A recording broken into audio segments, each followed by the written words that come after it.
Juan Carlos. Hoy vamos a hablar de Tiburón. Cómo se hizo la película, los problemas que tuvieron, cómo consiguieron optimizar lo negativo y convertirlo en positivo, cómo se llevaban los protagonistas, cómo se hundía el barco y gritaba el sonido, ¡al del sonido, dejad a los actores! Todas esas historias. Y vamos a hablar de algo también que a ti te marcó mucho, porque tú viste Tiburón siendo muy pequeño y ya te diste cuenta de la obra maestra del cine y de la psicología que es. Tan solo tenía 12 años y el impacto que me creó Tiburón fue impresionante. La inteligencia psicológica, todas las vivencias, un bicho en el mar, ¿no? Lógicamente el mar que siempre es un tabú y más para un niño, ¿no? Bueno, quedé tan impresionado que la vi 9 veces, tan solo pues unos días, ¿no? Porque prácticamente me quedaba a verla directamente en el cine. Y bueno, esas 5 décadas después de estos 50 años vividos, ¿no? de un niño a ver ahora, a volverla a analizar, a volverla a ver desde la parte psicológica, desde la parte de la esencia del colibrí, ha sido magnífico y os espera una historia apasionante. Tiburón transcurre en un pueblo costero, Martha's Vineyard, Massachusetts, Estados Unidos. ¿Qué es Tiburón? Bueno, suspense acuático. Steven Spielberg ahí lo que hizo fue, con los menos elementos disponibles, crear el máximo impacto hacia el espectador y realmente lo consiguió. Spielberg, además, ¿te acuerdas? Venía del Diablo sobre Ruedas, una película que siempre me has dicho que te encanta mucho. Otra que vi varias veces y me impactaron, y además el mismo día. Bueno, realmente fue un día maravilloso porque el cine nos traslada a unos niveles de conciencia brutales en los que este magnífico director, dentro de esta película que realmente fue muy caótica por la personalidad de los actores, por no tener el guión acabado, por faltar una cantidad de elementos impresionantes. Luego también el tiburón que crearon diferentes tiburones, diferentes máquinas, pero se estropearon muy al principio, bueno, la tecnología con el agua salada, y entonces tuvieron que rodar la gran mayoría de días simplemente pues creando esa expectativa, ¿no? A través de la música, por supuesto que fue maravillosa la banda sonora, a través de ese suspense sin ver el tiburón, y haciendo un trabajo muy potente entre los artistas a nivel de guión, a nivel de diálogos, a nivel de el padre de familia, es decir, toda una serie de cuestiones que naturalizaron y humanizaron una película que en teoría se trataba de un devorador que se comía personas, ¿no? Entonces, en ese aspecto a mí me creó un impacto muy grande. El mar, que sabemos que el mar siempre es realmente un tabú y un elemento que realmente no lo tenemos controlado, ¿no? Los pescadores, la gente del mar sí, pero los que no somos de ahí, pues nos causa un impacto importante.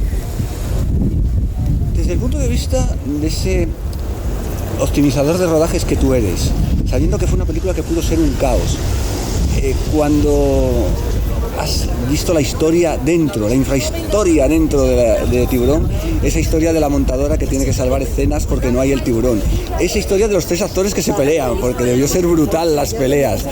¿Cómo hubieras tú ejecutado, o cómo crees que lo ejecutó Spielberg, para que ese agua y aceite de repente se mezclaran, se optimizaran y sirvieran para rodar la película? Bueno, uno de los primeros actos de Spielberg precisamente fue la selección de los actores. No es que precisamente él buscó gente absolutamente enfrentada a todos ellos, ¿no? Porque si no hubiera sido un caos, que lo fue. Pero algo genuino que ocurrió en la película es lo que el armonizador de rodajes puede conseguir, tanto en efecto en volumen positivo, creando una armonía especial, como distorsionando esas relaciones para conseguir una serie de desencuentros que te lleven a una veracidad mayor de lo que ocurre en la realidad, ¿no? Superando la realidad es crear esos ambientes y hacer que sean válidos y sean reales, ¿no? Y eso yo creo que Spielberg lo consiguió muy bien. De esa forma, pues yo mismo como niño, pues en esa película tan psicológica me acabó de coger de forma absoluta, ni me acabó de absorber a unos niveles muy grandes, ¿no? Yo me acuerdo de que se hablaba, después lo vimos los que somos muy aficionados al cine, cuando nos decían que además Spielberg había tenido muchísimos problemas en el pueblo, porque la gente iba para unos días, se quedaron meses, temían que el turismo se les estropeara. De esto tú has estudiado bastante, ¿no? Esa historia fue increíble, porque claro, eligieron una localización para mí impresionante, o sea, yo creo que era la localización, un pueblo costero, en teoría, en los meses de invierno de rodaje, pues tranquilo, donde no aparecían barcos, tal, pero ¿qué ocurre? Que el traslado de los días de rodaje, el retraso, hizo que ya empezara la temporada prácticamente de verano, ¿no?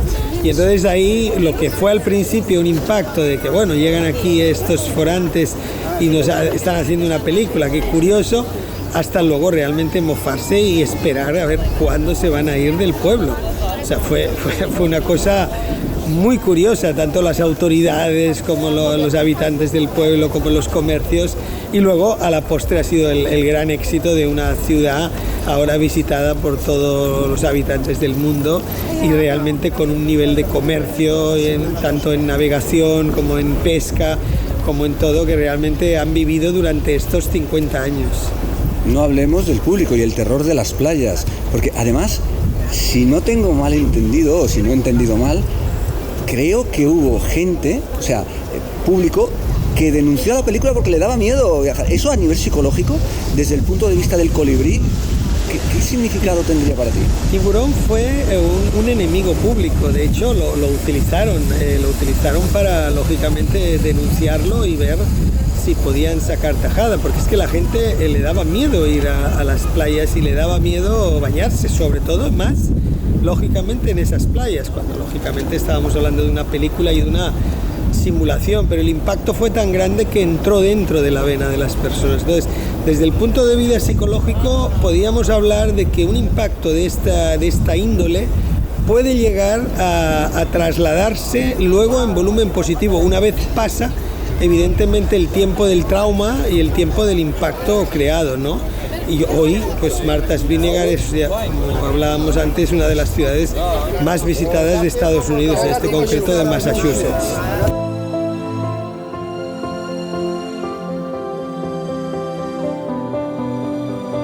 Que se les hunde el tiburón, lo arreglan. Que se les hunden los actores, que hubo un momento que, recuerda, se hunde el barco con los actores y el Spielberg dice, hay que salvar a los actores, y el de sonido, que tenía una máquina de sonido espectacular que debía costar en aquel momento no sé cuánto, se pone a gritar, primero al de sonido. Cuando ocurren todas estas desgracias y la película prácticamente va a ser inmontable, entra en juego la montadora. Tú que estás tan acostumbrado a una empresa, que ocurre algo, que tienes que seleccionar al personal, cambiar el personal en un momento determinado para salvar el producto que sea, ¿cómo ves, cómo vives desde el punto de vista cinematográfico el papel que tuvo la montadora? Berna Fields, la verdad es que Mother Hooder, madre cortadora, fue la gran inspiradora de Spielberg. Sin ella jamás se hubiera conseguido esa gran producción, porque recursos habían muchos, pero el caos era tan grande que o se armonizaba y se le daba vida propia con una cierta coherencia, o jamás hubiera llegado al impacto del espectador, ¿no? Si hay un lugar donde el efecto colibrí es necesario, es en el mundo del cine, que es donde más de forma caótica pueden ocurrir por la cantidad de personas, de elementos, de labores se realizan, ¿no? Entonces, en una empresa es lo mismo, porque al final una empresa no dejas de estar en una película empresarial, ¿no? Y ocurren, hay un montón de actores, directivos y personas, humanidades, comercios, parte económica, parte material, parte espiritual. O sea, realmente es fundamental, pero realmente en el mundo del cine es donde yo más me representa el poder aplicar todo este efecto, ¿no? Desde el punto de vista empresarial, cuando tú te encuentras con 3 trabajadores que se llevan mal con el jefe de producción, que se llevan mal entre ellos, que al final es lo que ocurre en la película, hasta un momento clave. Hay un momento clave que es cuando Robert Satt le dice a Spielberg, sé que me he portado mal, sé que he llegado bebido al set, sé que Richard Dreyfuss tampoco se está portando bien, pero yo quiero solucionarlo, déjame escribir esta escena. Tú lo has vivido esto en el mundo de la empresa. Alguien que de repente dice, me has convencido, me estoy portando mal y sé que tengo que cambiar, y en el mundo empresarial pues me imagino que es trabajando mejor, siendo más eficiente, etcétera, etcétera. ¿Cómo lo ves tú esto? Totalmente. Hay un trabajo primero individualizado, de elevar la conciencia de la persona respecto al grupo, y luego hay un trabajo de grupo. Pero si el trabajo individual es potente y es bueno, y las personas llegan, como en el Gabo de Robert Sharp, que realmente entendió perfectamente que no lo había hecho bien ese día que llegó al rodaje borracho, y luego estuvo dispuesto a reconstruir esa parte del guión de esa conversación, que para mí es una de las más icónicas que hay en el barco esa noche a la llegada del tiburón entre los 3 expedicionarios.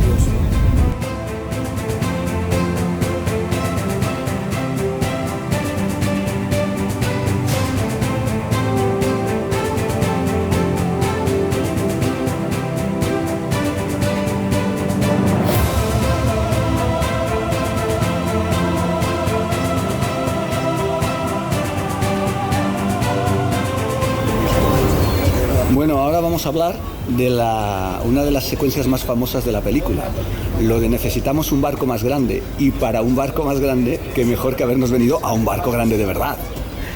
Fue increíble esa escena icónica donde el policía sale el tiburón grande. Ahí fue una de las primeras apariciones del aparato aquel majestuoso que lograron arreglar, en cual esa boca tan grande, y donde el policía le dice al capitán de cazatiburones, le dice, vas a necesitar un barco más grande. Fue increíble. Además, técnicamente, esa escena fue muy complicada, porque cuando hicieron el estreno, además con la información que has encontrado me ha permitido conocer este detalle, en el momento en el que sale el tiburón, toda la gente grita desesperadamente. Cuando él llega ante el capitán y le dice, vamos a necesitar un barco más grande, no se oía. Por lo tanto, como no se oía en la película, tuvieron que hacer algo que está prohibido en cine. Cambian el sonido y suben los decibelios del capitán, para que entre los gritos de la gente gritando se pueda oír lo de vamos a necesitar un barco más grande. Eso también indica la superación de cualquier tipo de problema, tanto técnico como artístico, que supongo que al final es lo mismo en cualquier elemento como los que tú trabajas.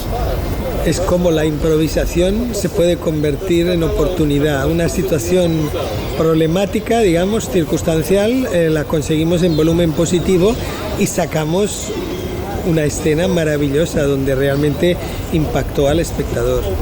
¿Qué opinas de Tiburón como película?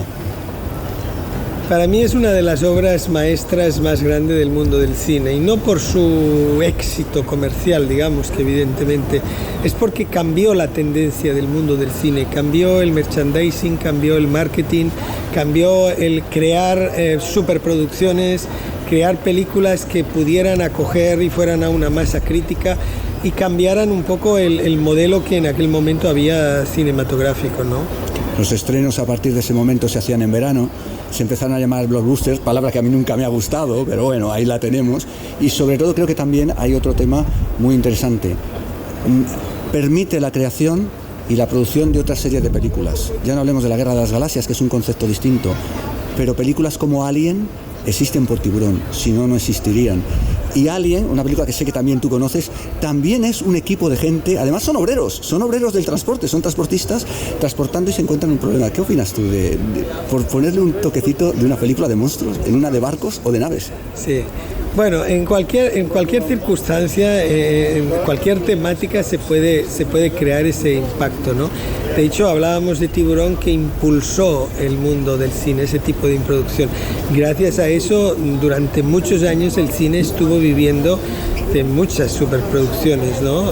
Ahora estamos lógicamente en otra bajada, lógicamente porque no hay calidad, no hay recursos, no hay innovación y realmente vamos a otro tipo de cine, pero eso pasa como con los artistas, los grandes artistas, que es decir, crean nuevas tendencias dentro del mundo del arte, y este fue uno de los grandes que, pues, afortunadamente aún lo tenemos, ¿no?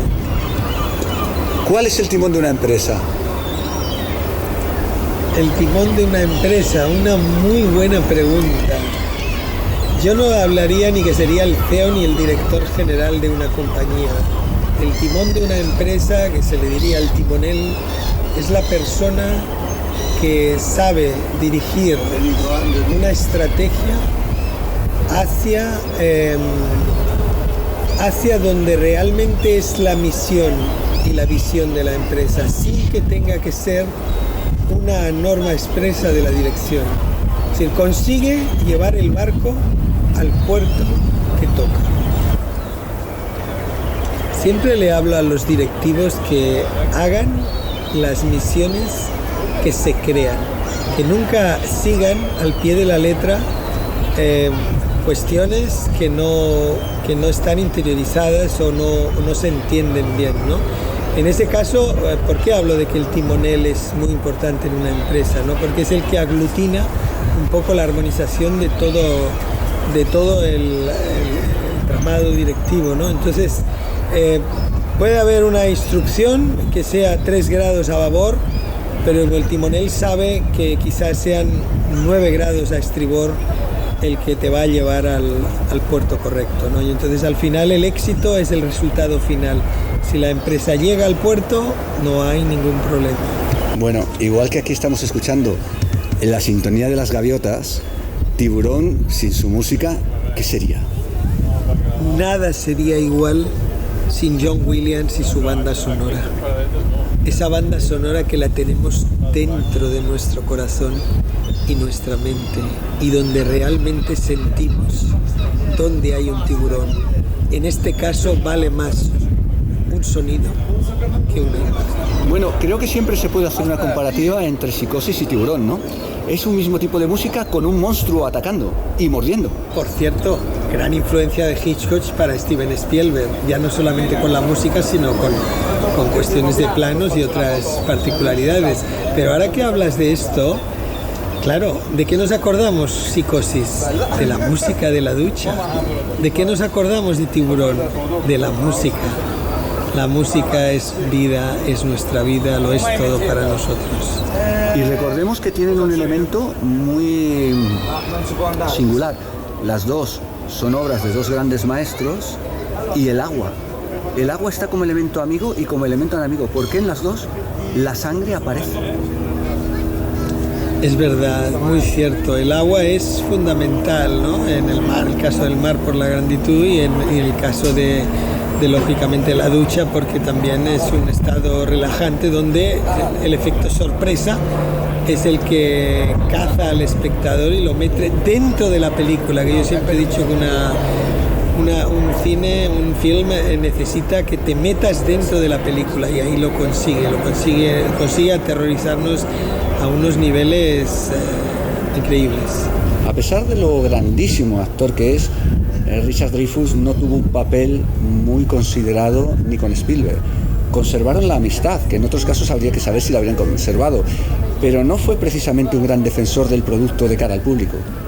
Claro, fue un detractor, digamos, porque antes de la producción, antes de realmente acabarse la película, fue muchas trabas las que puso el actor, inclusive de cara a la opinión pública, ¿no? Y bueno, evidentemente se equivocó, porque luego fue uno de los mayores éxitos que tuvo como actor. Su personaje fue muy concreto, el científico, hizo un buen papel, incluso con los desencuentros que hubo con los otros actores, pero realmente él no confiaba, y eso es, bueno, un hecho importante de saber que hay que remar en la misma dirección, y que aunque no confíes, si el éxito global es más poderoso, llega. ¿Qué es el cine para ti? El cine lo es todo, porque supera la realidad, es ficción, pero a la vez es realidad, es la fusión de los dos elementos. Cuando sales de una película, ¿qué ocurre? Estás elevado, estás emulando lo que hacían los actores, y te recuerdas durante muchísimo tiempo. De hecho, hay películas que se te quedan grabadas a fuego, con lo cual para mí el cine lo es todo. Háblanos de Spielberg.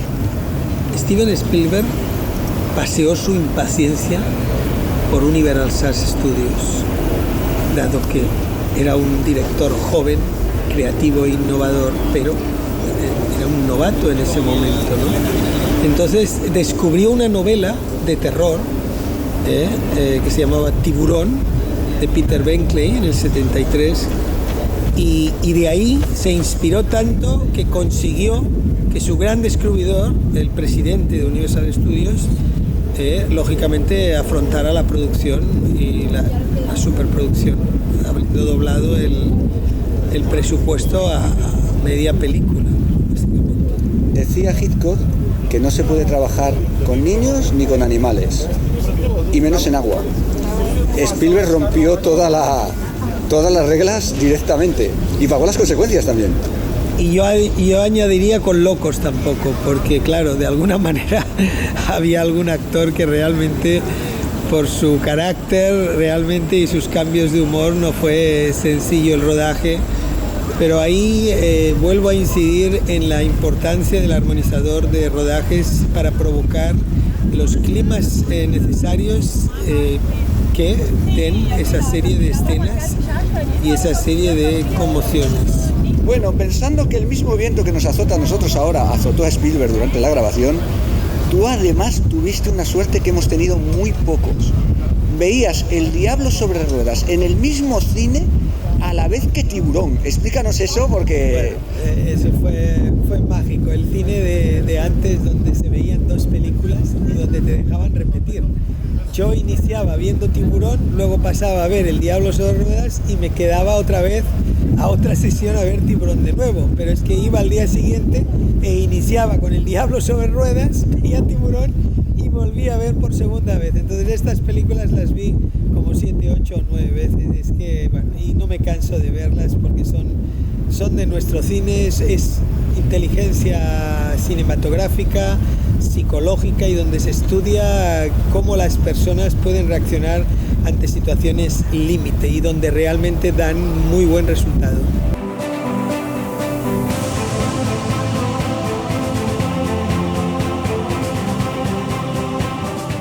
Como conclusión de este tipo de producciones adversas y de las circunstancias que influyeron en el rodaje, proponemos una labor clave para cualquier producción cinematográfica: el armonizador humanístico, efecto colibrí. En los sets de rodajes, una figura que con una conexión directa con el director puede cambiar los momentos de cada escena, llevando a los estadios emocionales sublimes y extraordinarios para seguir las pautas de la dirección, buscando el realismo y la conmoción del espectador. El cine te debe conmocionar a tal extremo que te haga participar entrando dentro de la escena. Si es increíble, es cine. Si estás dentro de la pantalla y te sientes partícipe de la escena, si te conmociona y lo vives en tu propia piel, es cine. Japs, Tiburón.